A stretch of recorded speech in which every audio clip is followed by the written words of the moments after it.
Southern Tech first opened its doors to students in 1948, but the story really begins a few years before that. World War II was over, and America was trying to return to normal. Soldiers coming home to the South were returning to a progressive, new, and rapidly changing area. But the technology that helped win the war had forever changed the job outlook for those returning veterans. Traditional skilled labor just couldn't meet the needs of a more modern society. So industry looks to our schools to supply much needed technical training. Groups of industry leaders decided that a new category of worker was needed, a worker who could fill the gap between engineers and people in the shops. This new type of worker would later be known as the engineering technician. At Georgia Tech, President Blake Van Leer was aware of this critical shortage of trained technicians.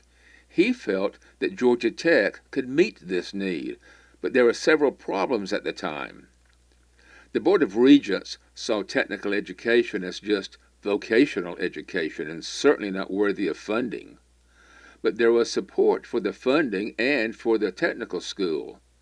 This newspaper article, for example, tries to explain that vocational schools are not the same as schools of engineering technology. The large population of returning veterans would provide a willing and motivated student body, and the GI Bill would provide a means for these students to pay for their education. The Board of Regents gave Van Leer the go-ahead to pursue the idea. There was still no campus, no director, and no equipment, and no funding. But that approval marked the beginning of the technical school, soon to be known as Southern Tech. A study committee had narrowed the proposed location to two sites, Rickenbacker Field in Marietta, Georgia, and the old Naval Air Station in Chamblee, Georgia. Finally, at the Regents' September meeting, it was resolved that $60,000 would be allocated to establish a technical institute at the Naval Air Station in Chamblee, Georgia.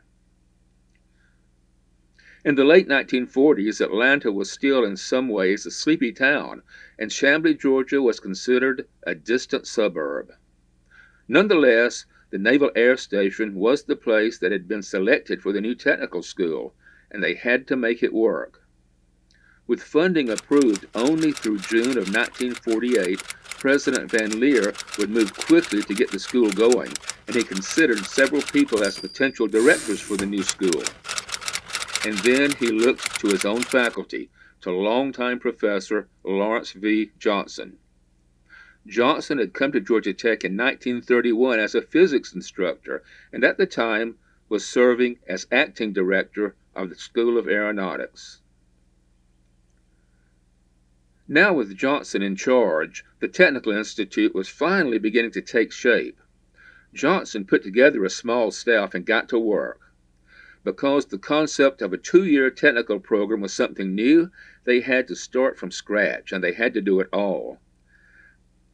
They adapted old military barracks to offices, classrooms, labs, and dormitories. They found government surplus equipment and built other equipment right on the spot. The buildings were there, but there was a lot of equipment and so forth that needed to be installed. And for example, I worked for Frank Stovall. He was my professor, and he hired us on the side to help set up the labs, naval stuff, and start Southern Tech. That's basically what we did. They selected textbooks. They created a catalog and wrote course descriptions, then developed the course outlines for 10 different programs of study. And only 6 months after they began, they were ready to open the doors to the new school. So when the school opened in March, it had everything it needed: students, faculty, staff, buildings, dormitories, a library, a post office, a dining hall, a bookstore. Well, it had everything it needed except for the equipment, and that was still something that had to be addressed. And to give you an idea of what these students, faculty, and staff could do in a short time, these manufactured on-campus drafting tables cost only $16 apiece. That's just 1/3 of the cost of the same items purchased commercially. These heavy-duty drafting tables were still in use 65 years later, long after the school had moved to its new quarters in Marietta, Georgia. This Atlanta newspaper headline said the school opened with 120 students. Not quite right, but fairly close, and these 116 students were finally able to explore their new campus. But actually, it was not a real delightful place in terms of pleasant surroundings, because you had beat up barracks. You came to school and studied, we hoped. That was it. Just to give you an idea of the rigorous 2-year program, entering students had this to look forward to in the coming months. 4 technical drawing courses, algebra, trig, analytic geometry, 3 physics courses, 4 English courses including technical writing and public speaking, thermodynamics, strength of materials, machine shop, and about a dozen more. In the first few years there, virtually all students were veterans, better than 90%. They were interested in getting in, getting something, and getting out. So, there were 116 students who entered Southern Tech, mostly veterans, and a few high school graduates, and 1 female student, Barbara Hudson, who wanted to attend Georgia Tech. But at that time, Georgia Tech did not accept female students, but she was welcome at Southern Tech. Well, it was very drab, the buildings were just wooden barracks type buildings, and it was just very, very simple. But it was a good time. Everybody was very pleasant. Everybody seemed to be very interested in actually learning. Of course, a lot of the students were returning veterans. I don't recall any problems whatsoever, and everybody was very, very nice to me and very gentlemanly to me, because I was only about 18 years old, I guess, at the time. And one student claims he was the first on-campus enrollee at Southern Tech. I heard an announcement over the radio on a Friday evening that Georgia Tech was opening up a new 2-year division. And Saturday morning, I decided to go out to Chamblee to see what the campus was going to be like. And when I got out there was an assistant director by the name of Sewell. Mr. Sewell said, well, let me enroll you now, and you'll just come back Monday and go through the schedule. So I did that. But I claim to be first student to enroll on campus. Okay, here we are, 1948, Chamblee, Georgia, the Technical Institute as it was called at that time. And a lot of veterans and other students, and they have their work cut out for them. This is how one student remembers it. Well, we'd get up around 6 o'clock, that's right. And then we had breakfast on the campus, and we had lunch on the campus.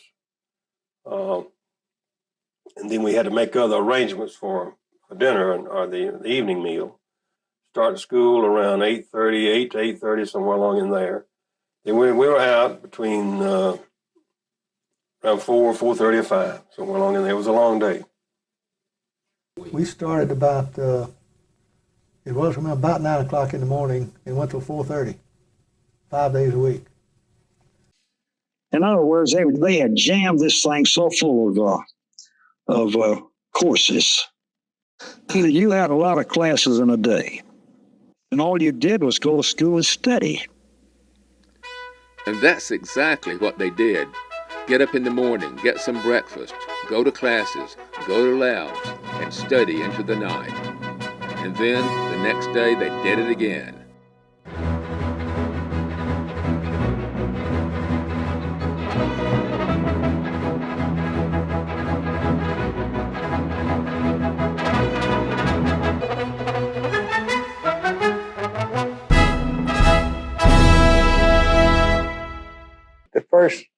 3 or 4 classes that graduated from Southern Tech made the difference in whether the school succeeded or not. Because, frankly, if we had failed, I think the school would have folded. But the fact is, they didn't fail. On the contrary, they did very well. In my particular case, I had 27 interviews while I was at Southern Tech, and at one time I had 27 job offers. And they got very good jobs. I worked primarily in mechanical engineering at Lockheed. We built airframes. I advanced to about $12,000 a year, and most of them were making back in the 60s, were making something like 7 and 8,000. So I did real well. And mainly because of my going to school at Southern Tech. And about a year later, the school changed its name to the one we're all familiar with. The Technical Institute became Southern Tech. And a few years later, it becomes a 4-year college, Southern College of Technology, one of the leading engineering technology colleges in the United States. Later, it becomes a university, Southern Polytechnic State University, and after that, it merged with Kennesaw State University as their College of Engineering and Engineering Technology. Quite a journey for this little 2-year technical institute that was started on a shoestring, going from its location in old barracks buildings to being part of one of the largest universities in Georgia. I thoroughly enjoyed it, and I'd do it again if I had to.